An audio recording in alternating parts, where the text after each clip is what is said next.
Hello all of you beautiful people, Jules here for WhatCulture.com, and if there's something I'd like to think that I've preached to you all in my time at this company, is that you should never judge a book by its cover, as within us all there are fonts of creativity and talent that simply cannot be gauged at first glance. I mean, take Josh for example. He looks like a spider caught in an updraft, but his writing, God, it's absolutely blissful, and he smells like watermelons one day a month. I don't know why. However, sometimes the inverse can also happen. Times where, say, a cake could be gifted to you, and when you cut into that luscious chocolate icing and expect rich, moist layers, or you get a spider's eggs and a dead horse's head as a filling. Which reminds me, I do need to pay my bookie soon. So let's take a look at examples where scratching beneath the veneer of a game's cover only rewarded us with fecal matter. As I'm Jules, this is WhatCulture.com, and these are 10 terrible video games that tricked us with awesome covers. Also, a side note, if you liked any of these games, then good for you. After all, this is just my opinion, so sound off in the comments with your own picks. Who knows, I might even do a commenters edition further down the line. Number 10, Kane and Lynch.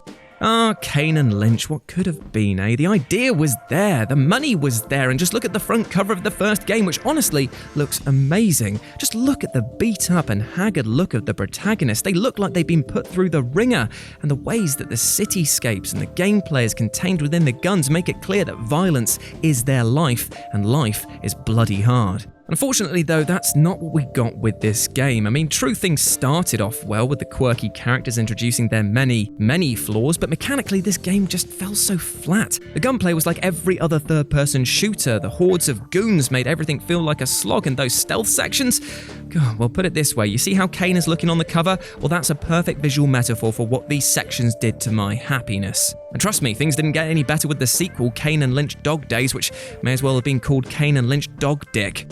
Number 9, Red Steel. Well, hot damn if this game didn't turn heads with its concept. A hyper-stylized samurai game that suggested actions similar to that found in Kill Bill's infamous House of Blue Leaves sequence, an angle that the cover art is clearly leaning into with its silhouette and primary color combo. I mean, you could even argue that it's not the only Tarantino film that it's trying to draw from, seeing as the dude on the right looks like he's from Reservoir Bloody Dogs. Just looking at this title, you would imagine things to be equally weighted to swordplay and gunfighting, seeing as their icons are prominent in the name. So all in all, you're probably expecting a huge deal of action, right?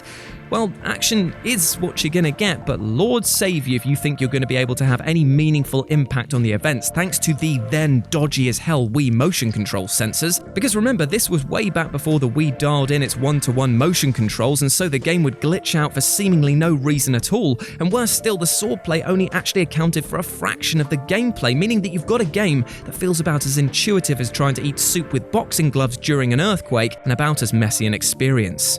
Number 8, Dead Island.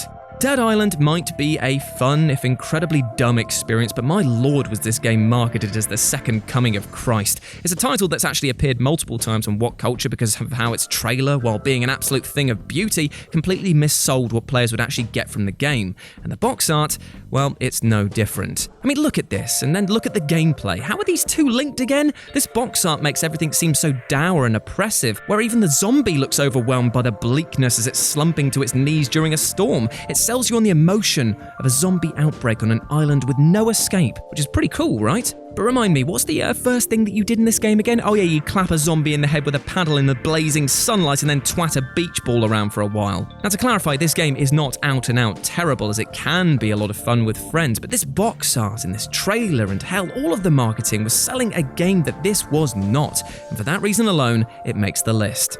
Number 7, Army of Two. Well, hot damn if this game didn't look sleek and slick as all hell. When I first had my attention grabbed by this box art, I thought that it was going to be a pseudo sci-fi shooter, which was going to be the tale of two against the world of over-the-top action set pieces that would be set to an ever-escalating point of hyperbole. You get that amazing feeling of a so-bad-it's-good action movie vibe with this poster-like image, but then what we actually got was just so bad it's actually just sad. Brilliant. If you played this game with a friend, then you could argue it's a much better experience, but going solo with the god-awful AI is quite possibly the worst fun you could have. Someone actually pointed out to me that the AI is actually programmed not to kill enemies, making you feel more empowered. But all that translates to is, oh, I guess I'll just do all the heavy lifting, shall I? What is this? What culture? The story is hot garbage, in that there isn't one, actually, which is a shame because the characters have some funny back and forths, but just as you're getting to know the men behind the masks, it ends. I can't can't even really recommend the later installments, as it was a series that simply didn't learn from its mistakes and kept saying, no, it's the children who are wrong. Number 6, Brink. Well, what do we have here then? Well, according to the cover, we're going to be getting an ass-kicking sci-fi shooter that's going to deliver on anarchy and acrobats and play the type of character who shoots first and then burns them and then backflips away and then, much later at home, sipping some fine cognac, asks questions. Well, we did get left with a question after playing Brink, but it was more, where the hell is the rest of the goddamn game? This was much like when your mum said that she could take on 2 horses at once, a truly ambitious project, but it was an absolute gutted mess when anyone else got to see it, and for that I am very sorry I had to cut around a lot of it because the horses were literally crying after what she put them through. Also, that's my one per list. For a game that was focused on objectives and skirmishes, there's an awful lack of strategy, with teammates running around like headless chickens both on and offline with AI. The graphics were a big plus, yes, as was the actual parkour system, but it seemed like the primary focus had been this and little else, as there's nothing that makes you feel empowered, and it was pointless to zip across structures with ease and then just lose to another team because they randomly captured a point and your team was too busy or stupid to notice.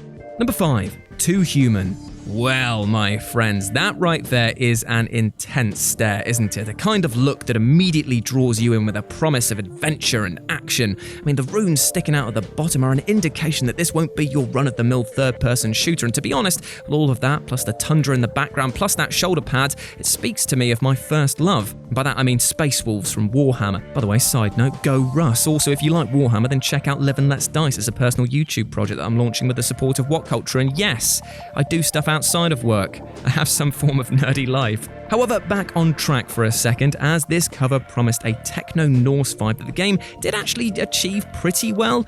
It's just that the rest of the game outside of its styling completely burned away like Prospero. Ooh, take that, you Thousand Suns little bastards. The camera in this game had a mind of its own. The death animation felt about as arduous as sitting through an Ash Millman list, and that's even before the entire debacle that was the fact that Silicon Knights sued Epic Games and then themselves got sued, meaning that this game literally got deleted from existence for a while. And what you have is a steaming hot mess that at one point in time looked so good.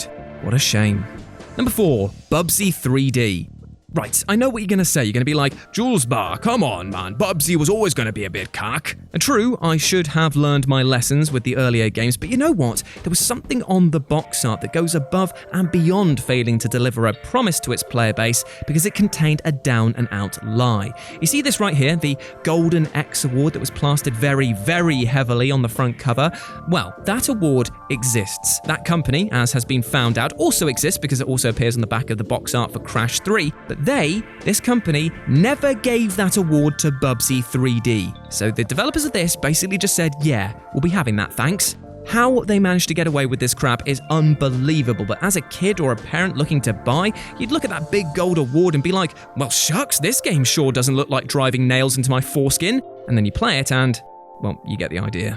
Number 3, Ride to Hell Retribution. Look at this cover. Could you imagine anything more dad metal than this? No, I thought not. Drawing on the likes of Sons of Anarchy and biker gang culture, Ride to Hell Retribution promised from its cover alone a badass and explosive action game that would certainly get your motor revved. It was like it was straight out of the mind of a 5-year-old if they were to draw what they thought was cool. And you know what? For tapping into that base desire for trash, it certainly piqued the interest for many. But how's the actual game? Well, much like the sex scenes from the title, it was an aggravating dry hump that left you with leather chafing and was completely unsatisfying, didn't lead anywhere interesting, and was lowbrow to the nth degree and hilarious for all the wrong reasons. That's about right. There's a reason why this game is posited at the top of so many unintentionally hilarious lists, and forever shall it reign as the king of crap.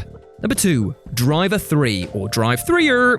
Now, seeing as the Driver franchise was at its 3rd installment, the game's cover actually didn't matter as much, as you can assume that people are somewhat familiar with the concept. And so, an almost minimalist approach has been taken here, and you know what, it's strikingly beautiful. The vibrant colours and the game's title stick out so much, as does the casual approach to violence that's alluded to by the firearm. However, it seems that this casual vibe is something that was taken a little too seriously as Driver 3 or Drive 3 completely phoned it in. Hell, if you're to believe the reports, they phoned it in and then tried to bribe reviewers to get a good score. Somehow, and honestly this must have taken an actual huge effort, the on-foot aspects that were criticised in Driver 2 are somehow even worse here, with shooting sections being particularly painful as Tanner's aim is actually off-centre, plus the cars handled like bricks on ice, meaning that time spent in and out of vehicles was absolutely punishing. It's such a shame that arguably the best box art in the series went to the worst game in the franchise.